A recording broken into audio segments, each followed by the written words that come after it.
Every time these protests emerge, it gets weaker and weaker. I mean, it has less room for maneuver. It has less capabilities to deal with things.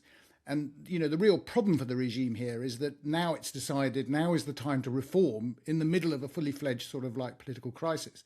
So the threat to the regime really is that its own response to what's going on, its inability to respond in some ways, or its unwillingness to respond, is actually going to make matters much, much worse. And so, I often use this phrase that the regime is dying a death by 1,000 cuts, and any one of which could prove fatal. I see the Islamic Republic still very much in command and control. And while this protest is indeed threatening, and I think was certainly inevitable, I don't think that this is the one that everyone is hoping for.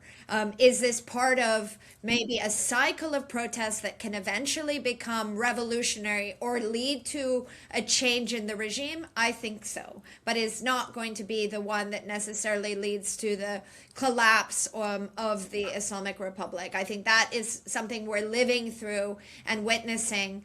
But I certainly don't think that the system is going to just fall overnight.